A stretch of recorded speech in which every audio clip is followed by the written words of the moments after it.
بسم اللہ الرحمن الرحیم۔ السلام علیکم۔ حضرت صفیہ نے کہا کہ میں اپنے بھائی کی لاش دیکھ کر انتہائی صبر اور ہمت سے کام لوں گی، نہ ہی بین کروں گی اور نہ ہی گریبان پھاڑوں گی۔ ایک اور آواز گونجی، میرے چچا حمزہ نے قرابت کا حق ادا کیا اور نیک اعمال کرنے میں سبقت لے گئے۔ یہ وہ جملہ ہے جسے نبی کریم آقائے دو جہاں حضرت محمد صلی اللہ علیہ وآلہ وسلم اکثر دہرایا کرتے تھے۔ حضرت حمزہ کی شخصیت کی گہری تاثیر اور مقبولیت اس قدر زیادہ تھی کہ سید الشہداء کا نام مبارک آسمان پر لکھا ہوا ہے۔ حضرت سیدنا امیر حمزہ رضی اللہ تعالیٰ عنہ آپ رشتہ کے لحاظ سے حضور اکرم صلی اللہ علیہ وآلہ وسلم کے چچا جان اور دودھ کے لحاظ سے رضائی بائی بھی تھے۔ حضرت سیدنا امیر حمزہ رضی اللہ تعالیٰ عنہ بہادر، سخی، نرم مزاج والے اور انتہائی بلند مقام کے مالک تھے۔ رسول اللہ صلی اللہ علیہ وآلہ وسلم نے جو پہلا جھنڈا تیار کیا وہ سید الشہداء ہی کے لیے تھا۔ رسول اللہ صلی اللہ علیہ وآلہ وسلم کے حکم پر آپ پہلے تلوار چلانے والے تھے جن کے سر پر جھنڈا تھا۔ آپ کا اسم گرامی سیدنا امیر حمزہ، کنیت ابو عمارہ، لقب اسد اللہ و اسد رسول اللہ ہے۔ سلسلہ نسب اس طرح ہے کہ سیدنا حمزہ بن عبد المطلب بن ہاشم بن عبد مناف بن قصہ بن کلاب بن مرہ بن کعب لوئی بن غالب۔ والدہ کا اسم گرامی حالہ بنت وہب بن عبد مناف بن زہرہ۔ حضرت حالہ نبی کریم صلی اللہ علیہ وآلہ وسلم کی والدہ ماجدہ حضرت آمنہ رضی اللہ تعالیٰ عنہ کی چچا زاد بہن تھی۔ سیدنا امیر حمزہ رضی اللہ تعالیٰ عنہ نبی اکرم صلی اللہ علیہ وآلہ وسلم کے چچا اور رضائی بھائی ہیں۔ ابو لہب کی آزاد کردہ کنیز صویبہ رضی اللہ تعالیٰ عنہا نے ان دونوں ہستیوں کو دودھ پلایا تھا۔ حضرت حمزہ رضی اللہ تعالیٰ عنہ کی عمر نبی اکرم صلی اللہ علیہ وآلہ وسلم سے 2 سال یا 4 سال زیادہ تھی۔ بعثت کے دوسرے سال اسلام لائے۔ ایک صحابی رسول صلی اللہ علیہ وآلہ وسلم نے آپ سے کہا کہ میرے ہاں لڑکے کی ولادت ہوئی ہے، میں اس کا کیا نام رکھوں؟ نبی کریم صلی اللہ علیہ وآلہ وسلم نے ارشاد فرمایا، لوگوں میں مجھے سب سے زیادہ اپنے چچا حمزہ سے محبت ہے، لہٰذا انہی کے نام پر اپنے بچے کا نام رکھو۔ اسلام لانے کے دن انہوں نے سنا کہ ابو جہل نبی مکرم صلی اللہ علیہ وآلہ وسلم کی توہین کر رہا ہے، تو انہوں نے حرم مکہ میں اس کے سر پر اس زور سے کمان ماری کہ اس کا سر پھٹ گیا۔ اور حضرت سیدنا امیر حمزہ رضی اللہ تعالیٰ عنہ نے نبی مکرم صلی اللہ علیہ وآلہ وسلم سے گزارش کی کہ آپ صلی اللہ علیہ وآلہ وسلم اپنے دین اسلام کا کھل کر پرچار کیجیے۔ اللہ تعالیٰ کی قسم، مجھے دنیا بھر کی دولت بھی دی جائے تو میں اپنی قوم کے دین پر رہنا پسند نہیں کروں گا۔ آپ سیدنا امیر حمزہ رضی اللہ تعالیٰ عنہ کے اسلام لانے سے رسول اللہ صلی اللہ علیہ وآلہ وسلم کو تقویت حاصل ہوئی۔ مشرکین آپ صلی اللہ علیہ وآلہ وسلم کی اعزاز رسانی سے کسی حد تک رک گئے تھے۔ بعد ازاں ہجرت کر کے مدینہ منورہ چلے گئے۔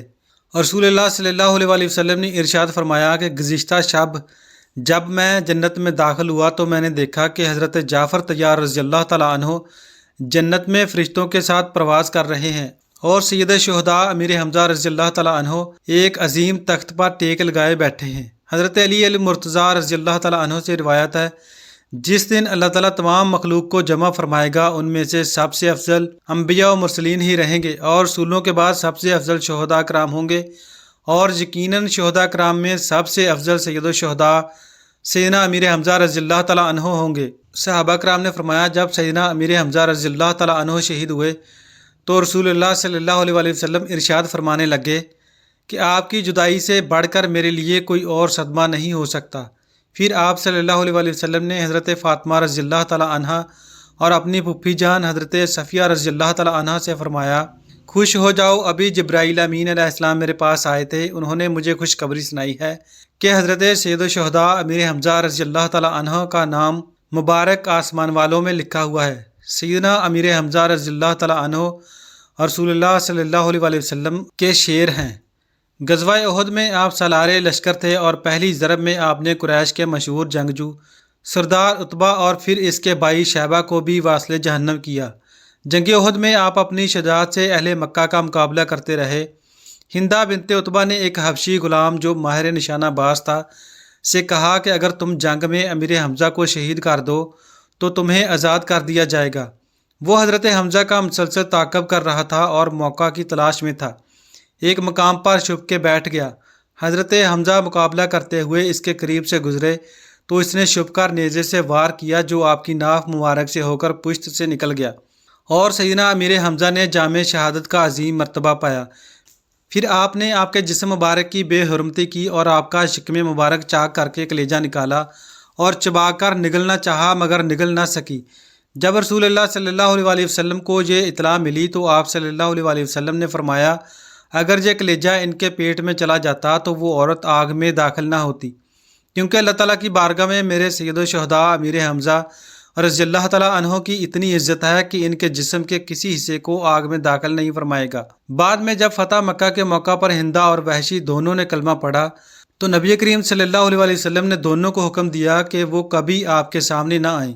حضور پاک صلی اللہ علیہ وسلم اپنے چچا کی شہادت پر اس قدر روئے کہ کبھی پھر آپ کو اس قدر روتے نہیں دیکھا گیا۔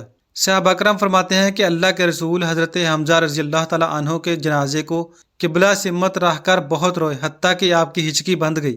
پھر سیدنا حضرت امیر حمزہ کو مخاطب کر کے فرمایا اے حمزہ، اے اللہ کے شیر، اے رسول کے شیر، اے حمزہ، اے بلائی کے کام کرنے والے، اے تکالیف کو دور کرنے والے، اے رسول کے چہرے کی حفاظت و حمایت کرنے والے، اللہ تجھ پر رحمت برسائے۔ آپ اور دوسرے شہداء کے مزارات جبل احد پر واقع ہیں جنہیں گرا کر ایک احاطے کی شکل دے دی گئی ہے۔ جب رسول اللہ صلی اللہ علیہ وسلم تشریف لائے اور سید الشہداء کے مسل کیے ہوئے جسم کو دیکھا تو یہ منظر آپ کے دل اقدس کے لیے اس قدر تکلیف دہ تھا کہ اس سے زیادہ تکلیف دہ منظر آپ کی نظر سے کبھی نہیں گزرا تھا۔ حضور اکرم صلی اللہ علیہ وسلم کا دل سخت غمگین تھا۔ اس موقع پر اللہ تعالیٰ نے صبر کی تلقین بھی کی اور آپ کے زخم پر مرہم بھی رکھا۔ آپ نے ارشاد فرمایا مجھے جبرائیل امین نے خوشخبری سنائی ہے کہ حمزہ بن عبد المطلب کو ساتوں آسمانوں پر اور جنت الفردوس میں اسد اللہ و اسد الرسول لکھ دیا گیا ہے۔ حضرت حمزہ کی بہن حضرت صفیہ بنت عبد المطلب جنگ کی خبر سننے کے بعد مدینہ منورہ سے احد کی طرف روانہ ہوئیں۔ جب حضور کو پتہ چلا تو آپ نے حضرت صفیہ کے بیٹے حضرت زبیر کو حکم دیا کہ وہ انہیں میدان جنگ سے دور ہی روک لیں اور مدینہ واپس لے جائیں، کیونکہ اگر وہ اپنے بھائی کی مسلح شدہ لاش کو دیکھیں گی تو صبر کا بندھن ٹوٹ جائے گا۔ جب ان کے بیٹے نے انہیں واپس جانے کے لیے کہا تو اس نے فرمایا میں اپنے بھائی کے بارے میں ساری خبر سن چکی ہوں، میں جانتی ہوں کہ یہ اللہ کی راہ میں دی گئی قربانی ہے۔ میں جاہلیت کے طور طریقوں سے متنفر ہوں، میں نہ بین کروں گی اور نہ گریبان پھاڑوں گی۔ چنانچہ حضور صلی اللہ علیہ وآلہ وسلم نے انہیں میدان میں آنے کی اجازت دے دی۔ جب عزیز بھائی کے جسم کے ٹکڑے بکھرے ہوئے دیکھے تو آنکھوں سے اشکوں کا سیل رواں جاری ہو گیا، مگر زبان سے انا للہ و انا الیہ راجعون کے الفاظ ہی بار بار نکلے۔ پھر اللہ تعالیٰ سے التجا کی کہ اے اللہ یہ قربانی تیری راہ میں دی گئی ہے، تو اسے قبول فرما لے۔ اس کے بعد حضرت صفیہ حضور کے حکم سے واپس مدینہ چلی گئیں۔ حضرت حمزہ رضی اللہ تعالیٰ عنہ کے جسم کے ٹکڑوں کو جمع کیا گیا اور کفن پہنا کر جنازے کے لیے صفوں کے سامنے رکھ دیا گیا۔ حضرت صفیہ نے جاتے ہوئے زبیر کو 2 چادریں دی تھیں اور فرمایا تھا اپنے ماموں کو ان میں دفنا دینا۔ نبی اکرم صلی اللہ علیہ وآلہ وسلم نے انہیں اسی چادر کا کفن پہنایا کہ جب اسے آپ کے سر پر پھیلاتے تو پاؤں ننگے ہو جاتے اور پاؤں پر پھیلاتے تو سر ننگا ہو جاتا۔ چنانچہ وہ چادر آپ کے سر پر پھیلا دی گئی اور پاؤں پر ازخر خوشبودار گھاس ڈال دی گئی۔ انہیں ایک ٹیلے پر دفن کیا گیا۔ حضرت زبیر نے دیکھا کہ ایک انصاری صحابی شہید ہو گئے تھے جن کے جسم پر معمولی کپڑے تھے۔ انہوں نے ایک چادر میں اپنے ماموں کو کفنا دیا اور دوسری چادر سے انصاری صحابی کو کفن پہنا دیا۔